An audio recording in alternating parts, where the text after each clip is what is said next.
Giant Sequoia National Monument. Oh, man! It's not going to bottom out. Another one, look out, look out. Take it slow. So there's Kings Canyon National Park. There's also Sequoia National Park.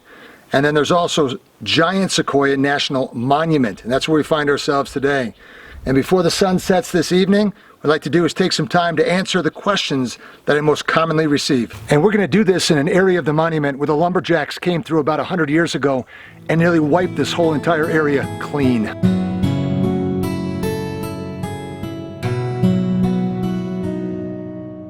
So the first question, how do you visit so many national parks? Well, if you look at my website, you see a lot of vlogs, each one representing its own national site.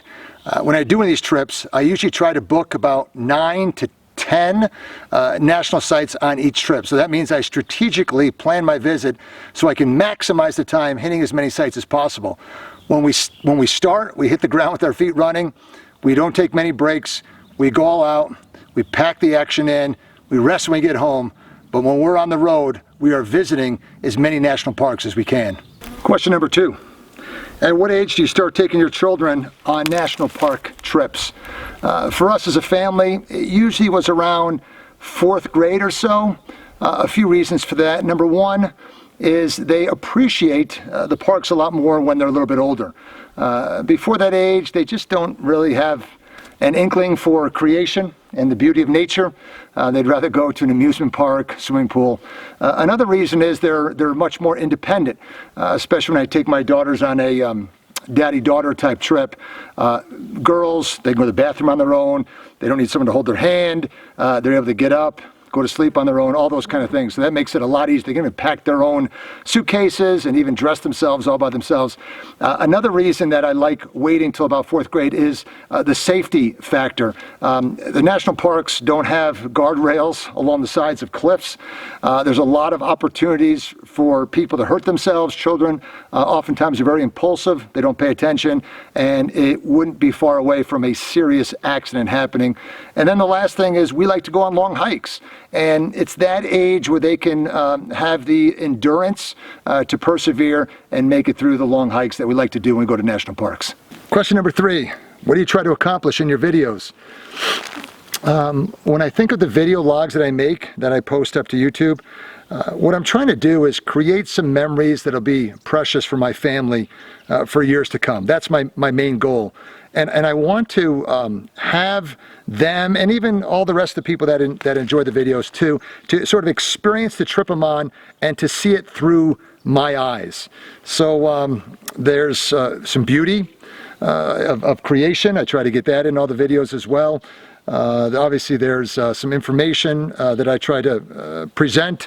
I even try to show things beyond the national park themselves. So you get more of a feeling of what it's like to travel with me, what it's like at the campsite, where we go out to eat. And then I also have just the silly moments and the goofy moments, because that's who I am. That's what our family is like. We like to go out and really enjoy ourselves. So I try to have my videos capture that as well.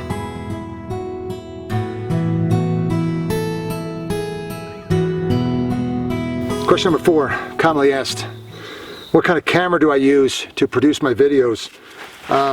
My main camera is a Canon 70D. Beautiful camera, shoots wonderful video. But I also carry a point and shoot in my pocket. That's kind of like my pistol. So the Canon 70D is the machine gun, and then the pistol that you always have in your pocket is your point and shoot. That's just nice and easy to pull out on the draw. And when I go inside places, I don't want to carry my large camera with the tripod on it. That's just a very convenient camera to use. I also have a GoPro that I mount to the car, mount to boats, underwater photography. I have an old camcorder, and that's the one I bring oftentimes when I'm on a boat or it's raining outside. I don't want to get one of my nice cameras damaged. And then last, I carry my cell phone with me as well. So 5 cameras on each trip. Question number 5, what is your favorite park? Get that question all the time as well. It's really hard for me to answer that question because I love every national park. Again, some might be a little better than others, but I've never hit a bummer or a dud yet. So it's a hard question to answer. Probably the park that emotionally I'm most attracted to would be the Grand Canyon, not because it's the most beautiful, which of course it is. There's just something that just riles my affections every time I go to that place. I've been there 5 times now, and I just love going back to the Grand Canyon. That place just really draws me in. It's so beautiful and so immense. Question number 6, when you're only going a trip, how long do you go away for? It varies, but I found that if you go on a national park trip and you try to hit as many parks as you can in a short amount of time, you really need about a week. I try to go for about 9 days. Sometimes I stretch it into 10 days. I maximize my weekends. I maximize my vacation time.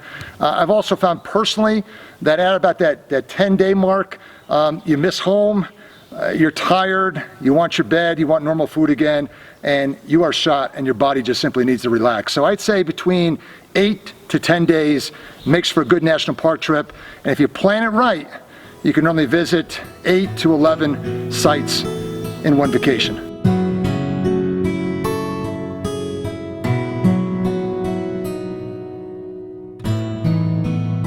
All right, I want to feel like the lumberjack for this last question. Question comes up frequently is, how do I travel so inexpensively? If all goes as planned, I can usually do a national park trip with another individual, like a daughter of mine, for $500 to $600. And what really saves me a lot of money is I have a Southwest credit card. So when I do guest speaking at different pastors' retreats or conferences or other churches, I fly Southwest. So I get not only frequent flyer miles, but every time I use the card, I also get a point, which works toward additional free flights in the future. So for instance, this year, I got almost 8 round-trip tickets for free. So that's one thing I do. That saves all my airlines costs. Another thing I do is I camp out virtually everywhere I go. There might be a rare exception that I get a hotel, a cheap hotel, and they're oftentimes more gross than sleeping on the floor at a campsite. But I camp out, so you're looking at $20 a night or so for a campsite. Another thing I do as well is I rent a car, and I get one that has great fuel economy. So that doesn't cost much money in gas or car rental. Midsize will set you back between $250 and $330 for about 10 days. And then the last thing I do is I eat out of the car. The majority of our food we eat is out of the car. What I mean by that is we usually go to a Walmart, we stock up. If you watch any of my videos, you know about it. Tuna and peanut butter. So we eat a lot out of the car. Every once in a while, we'll treat ourselves to maybe like a $6 foot long at Subway to get our vegetables. But for the most part, I probably spend less on food on my trips than I do when I'm home. How did they cut that thing down? Before we depart from Giant Sequoia, I want to show you one of the most famous remnants from the old forest.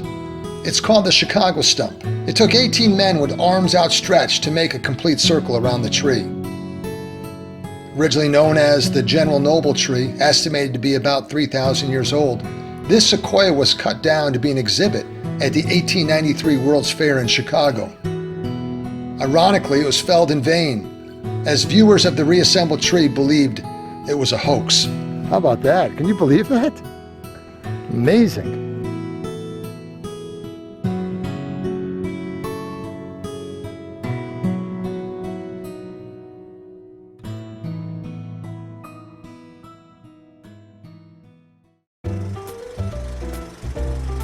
Go down, can you go down a little bit more? You're taller than the stump, I didn't think you would be. Oh, now you're, wait. So there's a creativity involved. Man, start over. So the first question, how do you visit so many national parks? Well, if you look at my website, you see there's a lot of vlogs there. It's not that I do one trip. First question, when I plan the trips, So there's King Canyon National. So they're King's. Let's see, that's fine. It's tiny. How'd that happen?